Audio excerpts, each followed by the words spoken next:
हजारों वर्षों से भारत के वनवासी और हमारी सभी वन्य जातियां प्रकृति की गोद में जीते आए हैं।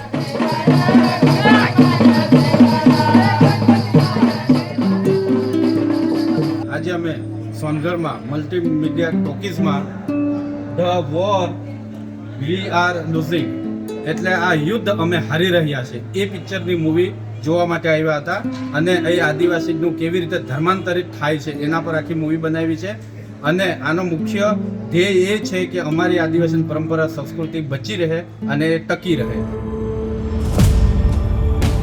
अब्राहमिक धर्म का ये दानव झूठे वादे और सपने दिखाकर भारत के हृदय में घुसपैठ करने लगा। એ ષડયંત્રની અંદર આજે આપણો જે ભોળો સમાજ છે એ ભોળા સમાજને વટલાવવા માટે અનેક પ્રકારનું પ્રલોભન આપી અને આપણો સમાજ આજે આપણાથી दूर થઈ રહ્યો છે। ये हमला बंदूकों से नहीं बल्कि इनकी मासूमियत से खेल कर हो रहा है। અને જે આપણી સંસ્કૃતિ છે, જે રહેણી ખેણી છે, એ બધું આપણે આજે ભૂલતા આવ્યા છે। તો એ આપણે આગળ ભૂલવાનું નથી અને જે આજે આપણી મૂવી બનેલી છે આપણા જે આદિવાસી સમાજ માટે परंपराएं बदल दी गई, पहचानें मिटाती गई। દરેક વ્યક્તિ આ મૂવી જોઈ અને પોતે વિચાર કરે કે અમારી પરંપરા આદિવાસી સંસ્કૃતિ પરંપરા ટકી રહે અને દરેક ગામમાંથી ભગવાન બિરસા મુંડા બનીને તૈયાર થાય અને આદિવાસી પરંપરા સંસ્કૃતિને બચાવવા એવી બધા समाज પાસે अपेक्षा। यह एक मौन युद्ध चल रहा है।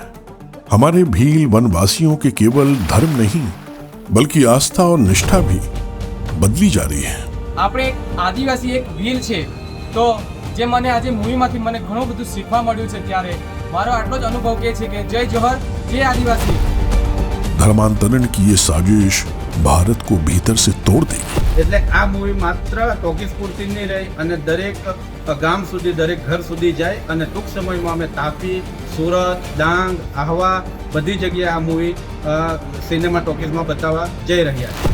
क्या हम चुपचाप अपनी प्राचीन विरासत को मिटते देखेंगे या उठ के लड़ेंगे भारत की आत्मा की रक्षा के लिए?